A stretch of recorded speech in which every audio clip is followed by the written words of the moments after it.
Hello everyone, আসসালামু আলাইকুম। Welcome to my channel. আমার একটি নতুন ব্লগে আপনাদের সবাইকে স্বাগত জানাচ্ছি। আশা করছি সবাই অনেক অনেক ভালো আছেন। আমরা রাজনৈতিক অবস্থা খারাপের মধ্যে যেহেতু বাংলাদেশে এলাম, আর এখন আমরা আছি চিটংয়ে। চিটং আসার পর 2 দিন কারফিউ ছিল, আর সেই জন্য আমি ঘর থেকে বেরোতে পারিনি। ঘরে বসেই আমি জানলা দিয়ে, ব্যালকনি দিয়ে বাইরের দৃশ্যগুলো দেখছি। এতেই আমার খুব ভালো লাগছিল। আর আজকে কিন্তু এখন আর কারফিউ নেই, বাইরে বের হওয়া যাচ্ছে। আর তবে আজকে অনেক বৃষ্টির জন্য বের হওয়া অনেক কঠিন হয়ে যাচ্ছে। আসলে আমরা বাংলাদেশে আসার পর একটা না একটা সমস্যা লেগেই আছে, হয় কারফিউ না হয় বৃষ্টি। তো এখন দেখেন জানলা দিয়ে দেখাচ্ছি বাইরে বৃষ্টির পানি যে জমেছে, সেখানে মানুষ মাছ ধরছে, গোসল করতেছে। ওই যে জাল ফেলে, ও না ওই লোকটাকে জাল ফেলছে এখন। ওটা জাল পারছে, ওরা জাল জানেন কিভাবে ধরতেছে, ওই যে ওদিকে জাল ফেলছে। মানে সকালে বৃষ্টি হয়েছে, এখন জাল ফেলে মাছ ধরতেছে। আজকে সকালে অনেক বৃষ্টি হয়েছে, রাস্তাঘাটে পানি উঠেছে। আজকে যেহেতু কারফিউ নাই এবং আন্দোলনও নাই, তাই আমরা আজকে বের হবো। আজকে বের হতে কোনো সমস্যা নাই, শুধুমাত্র বৃষ্টি আছে।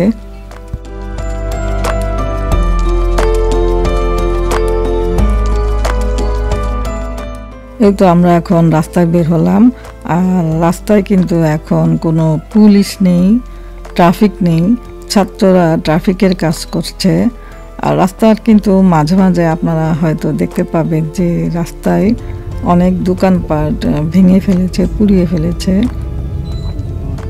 এই যে দেখেন, এই দোকানটাও পুড়িয়ে দিয়েছে এখানে। আর ছাত্ররা যে ট্রাফিকের কাজ করছে ভালোই করছে, ওরা খারাপ করছে না।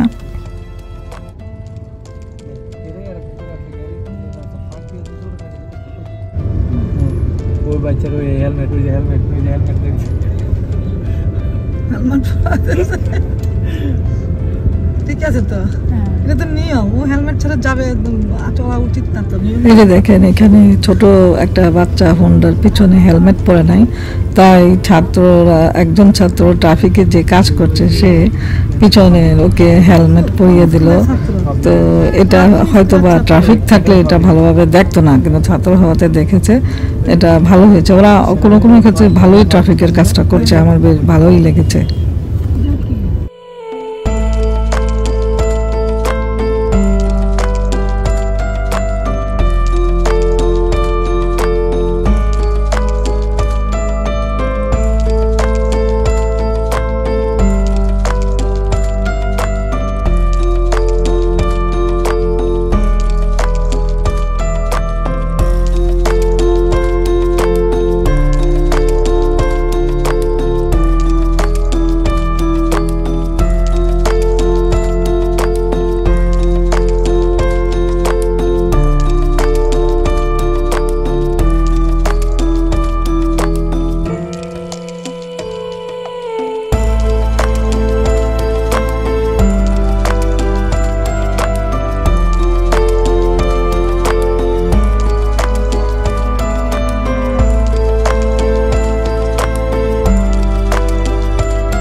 এখন আমরা যাচ্ছি আমার ভাইয়ের শ্বশুর বাড়িতে দাওয়াত খেতে।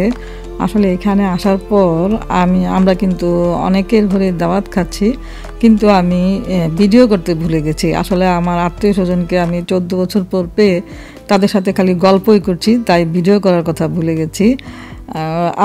এখানেও দেখেন ওরা ভাতের আয়োজন করেছে, কত কিছু আয়োজন করেছে। এই ভাতের আয়োজনের আগেও কিন্তু ওরা আমাদেরকে নাস্তা দিয়েছিল, খুব অনেক মজার মজার পিঠা নিজের হাতে বানিয়ে দিয়েছিল, আর মিষ্টি। যেহেতু ওরা চিটংয়ের স্থানীয়, তাই ওরা অনেক সুন্দর হাতের পিঠা বানায়। তো ওইগুলো আমি ভিডিও করতে ভুলে গেছি। ভাগ্যক্রমে আমি ভাতের আয়োজন ভিডিও করেছিলাম, তাই আপনাদের সঙ্গে শেয়ার করছি। তো এখানে আস্ত মুরগি দিয়েছে, এটাকে চিটং স্থানীয় ভাষায় বলে দুরুস। আজকের মতো আমি এখানে বিদায় নিচ্ছি। আপনারা সবাই ভালো থাকবেন, সুস্থ থাকবেন। দেখা হবে নেক্সট ভিডিওতে। আল্লাহ হাফেজ।